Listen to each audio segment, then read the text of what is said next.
There we go. It should be just down here.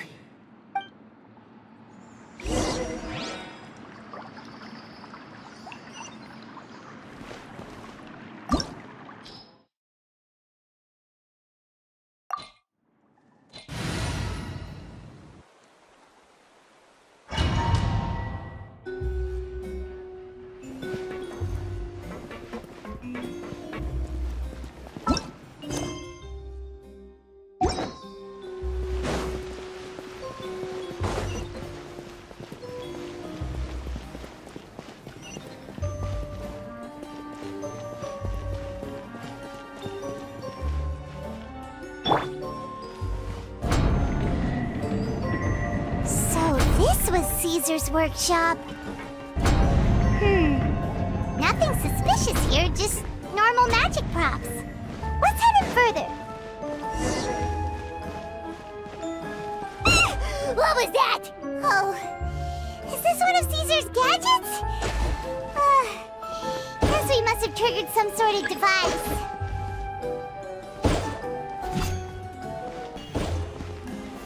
Gather!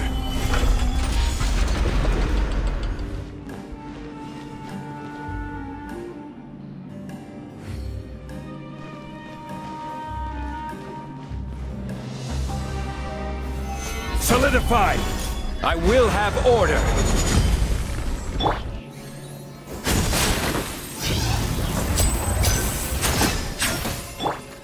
Rain outlines your fate. Rain Cutter! Illusion shattered! Ha! Ha! And voila! Whoa. Look! The doll in the box is glowing!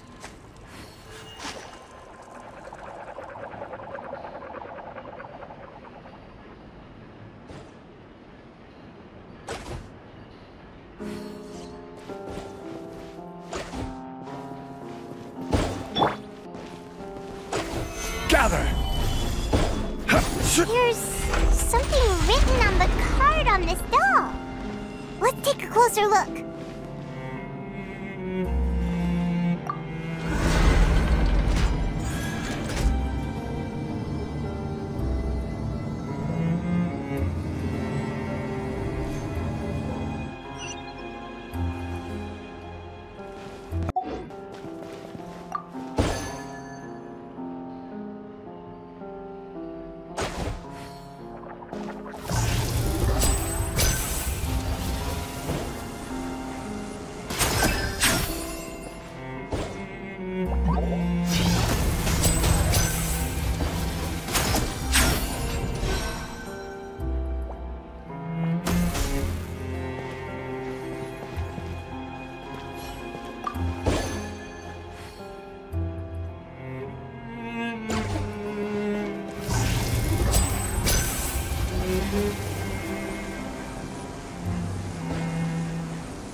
That's weird. Have we reached the end already? There's nothing here.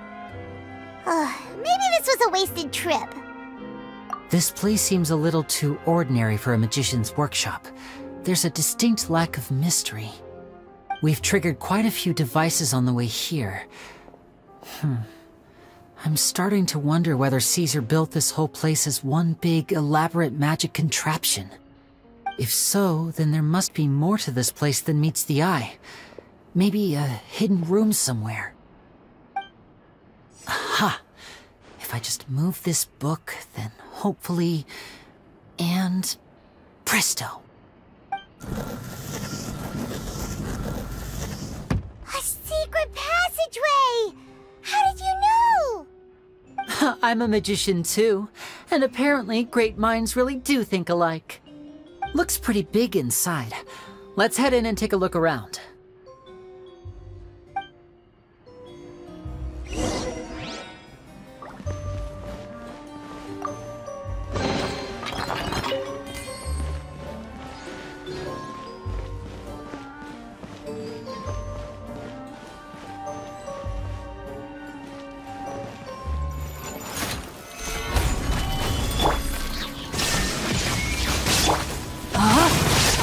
Rain out and your fate. Step right up.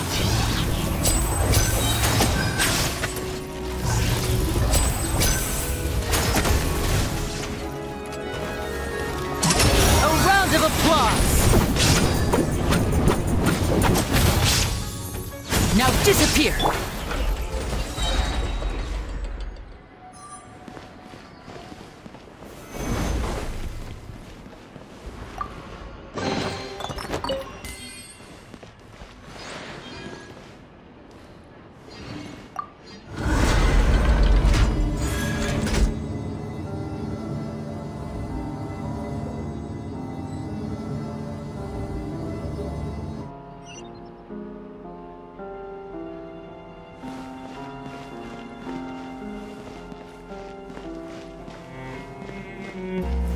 Gather!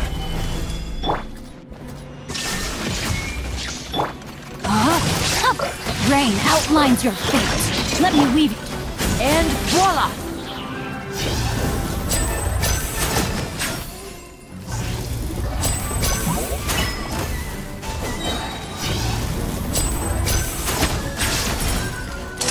Here comes the finale!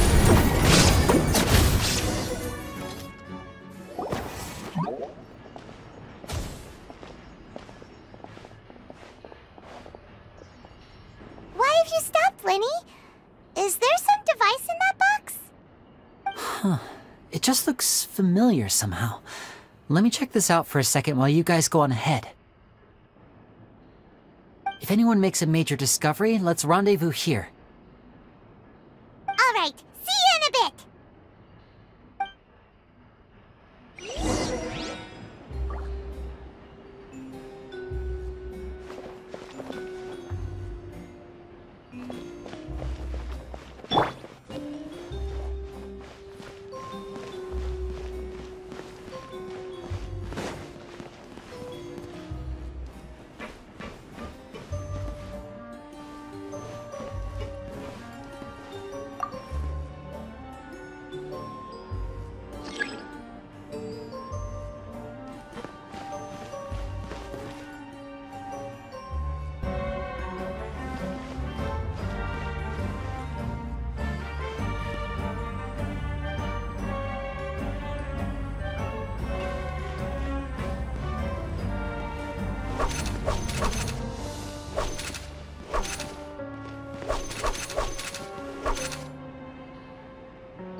Let's take a peek inside it, shall we?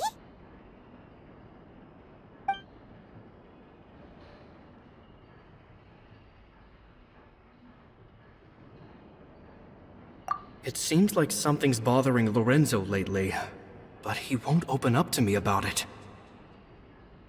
Surely he's not upset that I agreed to teach those two children. I'll have to talk him around. I have a good feeling about those kids. They're naturally talented, and it seems like they're not new to the world of magic. They have all sorts of fantastic ideas. All I'm really doing is helping them develop a more professional standard training plan. They wanted to call me Master, but I told them they absolutely mustn't. Any magician worth their salt could have taught them what I have. They're the geniuses here. Compared to them, I don't deserve to be called any sort of master. With time, I have no doubt that they could become far greater magicians than I. My only concern is why they're so mature for their age. I fear they've had to grow up too fast. I don't dare to imagine what they must have been through. Gemma thinks so too. She doesn't like being around them. Says that their eyes are too piercing. They don't bother me, but then again, I've never been the sharpest tool in the shed.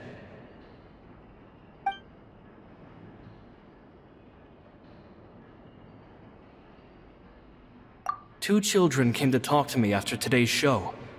I don't know why they were out on their own. They looked much too young to be unsupervised. I do hope they got home safely. Anyway, they said that they wanted me to teach them how to do magic. It's not uncommon for children to ask this, of course, but I've never seen any of them as serious about it as these two. I told them that learning magic is very hard work, but that didn't faze them at all. It's like they already knew. They seemed so committed. I couldn't turn them down.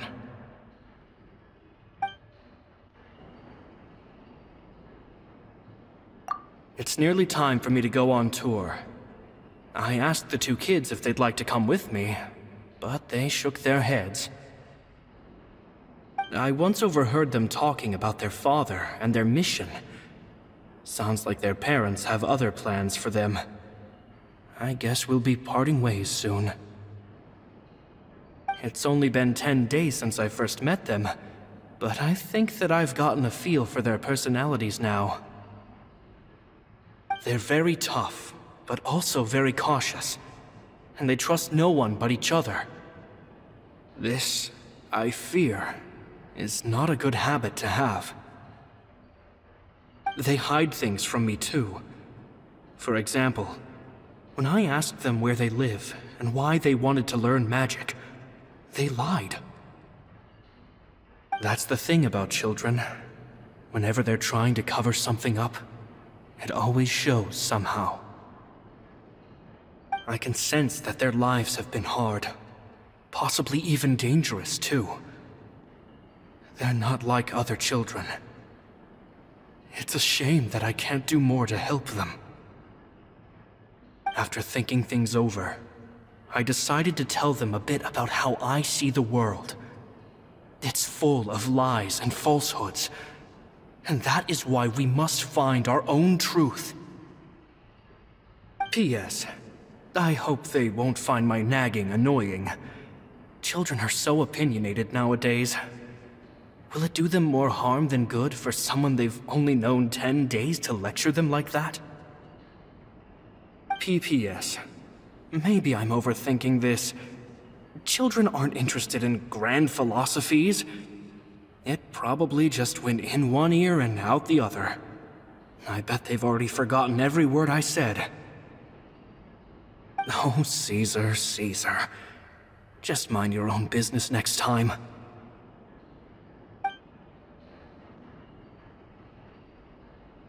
At one of my shows a few days ago, a child asked me how I pulled candy out of my hat. As a joke, I told the kid that the hat has a built-in wish-granting machine. Next thing I know, today a whole bunch of kids were pestering me to pull all sorts of things out of the hat. So I told them another white lie. The machine needs time to power up, but in the meantime, you can write your wishes down. Well, they took me up on that offer, enthusiastically. As I write this, I've only just got back from running around all over town, buying the things they wanted.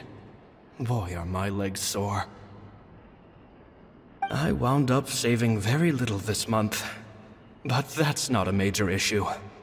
I now have a bigger problem. How am I going to hide all these things inside my hat?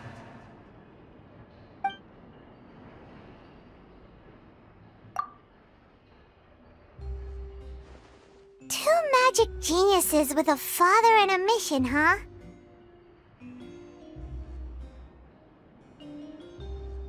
Sounds a lot like he was writing about Lyney and Lynette, don't you think? So did they meet Cesar when they were kids? Let's go ask Lyney!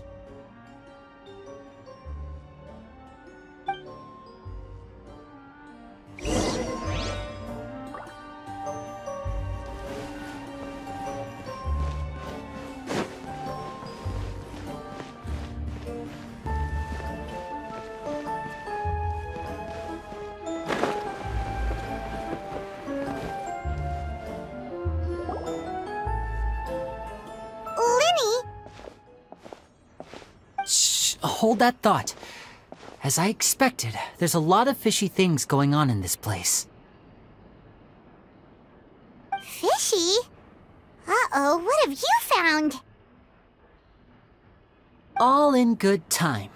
Before we go over our new leads, I want to tell you how a high-altitude escape is performed. First, the magician slots themselves into a magic box in full view of the audience. The box is then suspended high in the air, and a short while later, the base automatically opens. At this point, a dummy will fall out of the box, but it looks real enough to grab the audience's attention, and they start wailing and screaming. Meanwhile, the real magician, who has by now blended into the crowd, waits for a good moment to make their appearance and put on a hysterical performance. Oh no! Is that me? Did I just fall to my death? Very vivid description. Paimon can really picture it. And then what? The audience's gaze then turns to the magician, and by the time they realize what's happened, the dummy has vanished, as if everything that just happened was some sort of shared illusion. Of course, that's just how I think the process should work, theoretically speaking. The inventor of this trick never performed it successfully. When the box opened, Cesar was the one who fell out, and not the dummy. He fell right to the ground from the highest point of the opera house.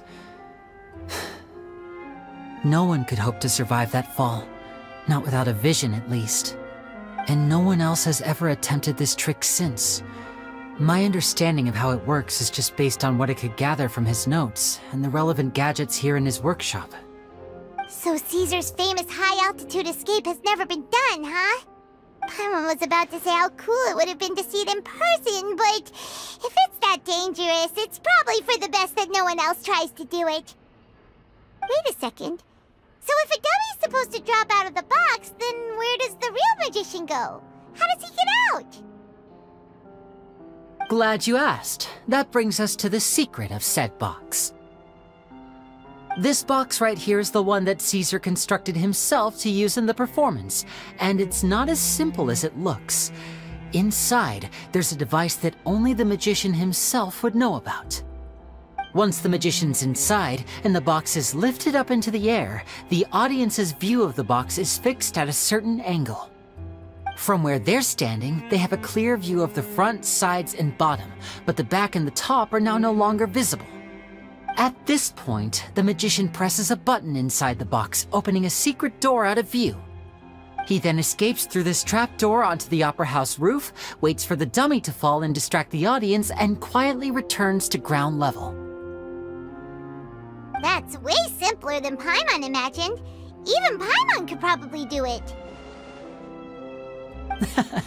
Well, there's a little more to it than that, of course. The hardest part of this trick is controlling the audience's mood and reactions. That takes an exceptional degree. There's the falling dummy, the miraculous reappearance, the pompous performing. Maybe the magician would even have themselves tied up before it begins to strengthen the impression that there's no escape. Many days and nights of careful research and painstaking practice would have gone into this. all culminating in a performance just a few minutes long, but one that still manages to transform the shock and grief of a tragic accident to the joy and laughter of a mesmerizing magic trick. Cesar was a highly accomplished magician. But unfortunately, even he didn't manage to pull it off. So, how did it go so wrong? You said you found some fishy stuff here. Have you figured out what really happened? I can make a pretty good guess. I looked into the case files. The magic box Cesar was using at the time of his death had the secret button I mentioned positioned on the right-hand side. And, sure enough, he always used his right hand as his dominant hand in public. Okay. Nothing suspicious there. But here's the strange thing. Most of the devices in this workshop have the mechanism on the left-hand side, including this box right here. Which leads me to believe that Cesar was in fact left-handed. Because a magician can't afford to have their most basic habits stand out too much. People naturally focus their attention on the most important details of the task or situation at hand. But a magician needs to be able to redirect an audience's attention at will, so as to avoid arousing their suspicion. The essence of magic is getting people to believe a lie. If even the truth raises eyebrows, the falsehoods become all the more difficult to mask. And so, Cesar trained himself to use his right hand to align with his audience's expectations. Great magic always requires sacrifices. But in his most stressful and nerve-wracking moments, and when no one was watching, reflex would kick in and he'd use his left hand. That's why he set his gadgets with the mechanism on his left. Exactly. I think that's likely what happened. Cesar would have been under a lot of time pressure during the escape. He'd have had mere seconds to open the hidden compartment, retrieve the dummy, then open the secret door and make a swift escape. But I'm sure he was confident. He would have rehearsed countless times to the point where it was second nature. He'd barely need to think about what he was doing because muscle memory would guide him through. So he opened the compartment, took out the dummy, checked everything was in order, and then went to leave. With his left hand, he reached for the button, and suddenly, his heart skipped a beat. It wasn't there. Much like when you reach for your keys but find your pocket empty, his mind needed a moment to process what was going on. Instinctively, his left hand would keep feeling around for the missing button, maybe for another second or two, until the bottom of the box gave way. With the stakes being as high as they were, just a 2-second delay cost him everything. The authorities would find nothing suspicious and conclude that his death was due to his own error. When in reality, someone switched the boxes, and they did it to murder him. But how would they be able to make the switch without being noticed? That would be difficult to pull off, no? It would have to have been someone who knew that he was left-handed, and who could move his props around without arousing suspicion. Someone who was always by his side. Isn't that right, Lorenzo? You just couldn't let sleeping dogs lie, could you? There's not a lot of people who'd go to all this trouble for some magician who died 10 years ago. I didn't want to have to do this, you know. Silencing you the hard way just creates more problems for me to deal with. But I gave you your chance. I hoped you'd do what's good for you and back off like the lady, but you disappoint me. You mean Gemma? So you are the one who's been threatening her! Yes, although however stubborn she might be, she was never much of a liability. But you people, you never even knew him, but for some reason you just wouldn't drop it. Which is why you can't leave this place alive. Take them out, and make it quick. Do your worst!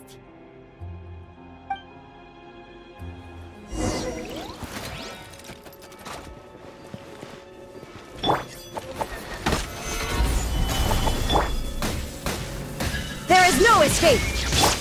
Order guide you! Everybody stand back! Step right up!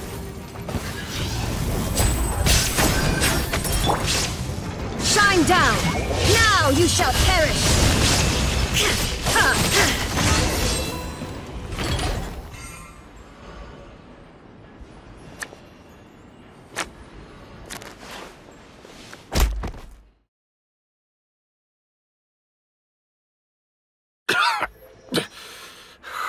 You kids are tougher than you look.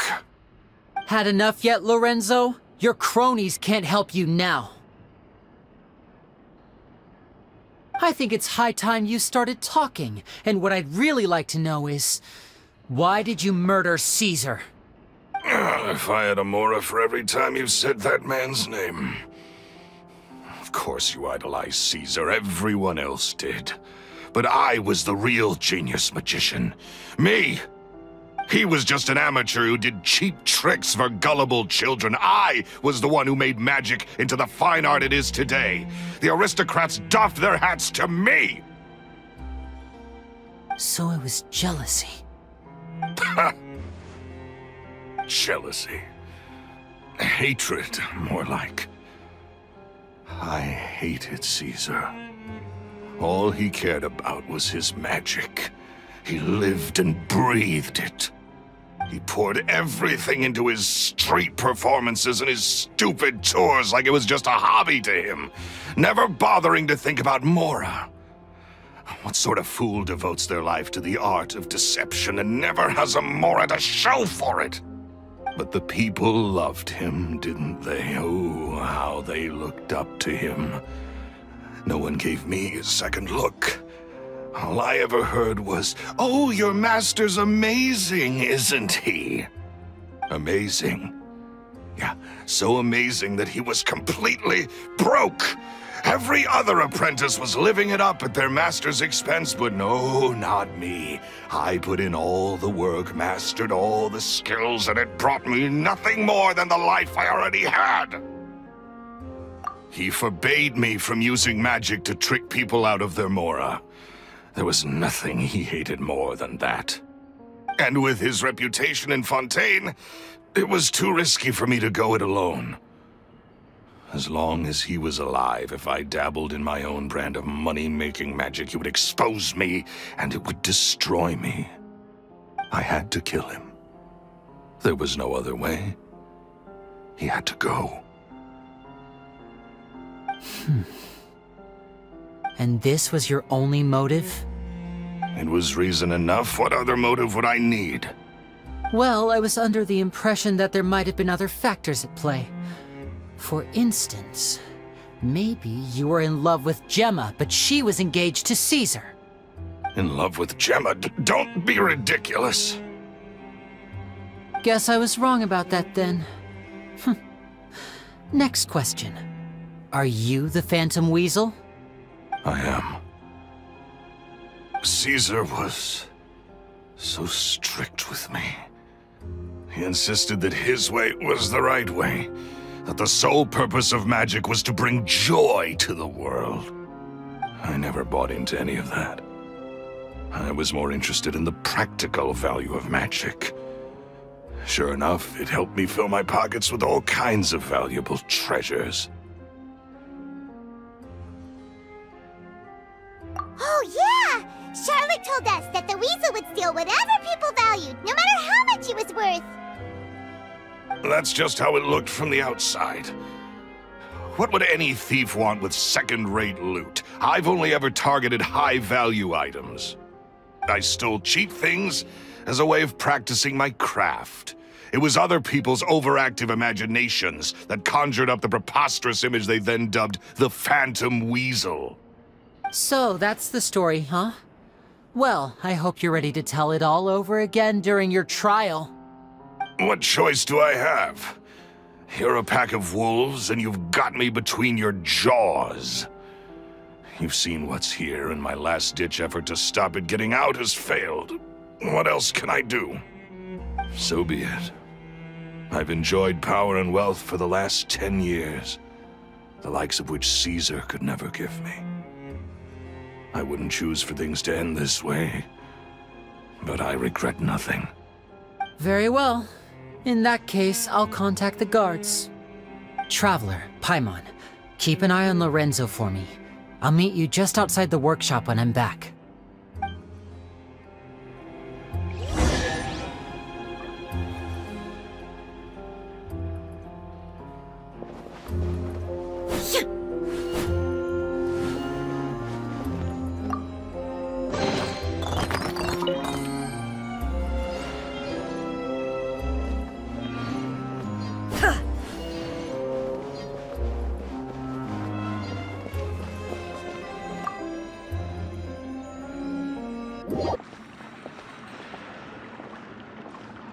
Lyney has told me the whole story.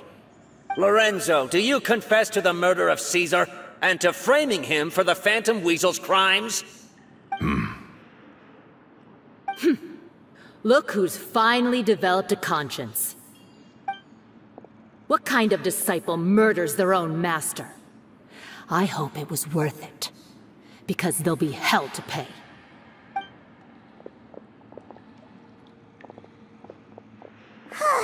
Looks like it's all over. What should we do next, Lyney? Should we start preparing for your show? Let me think. Let's rendezvous with Lynette and Gemma first.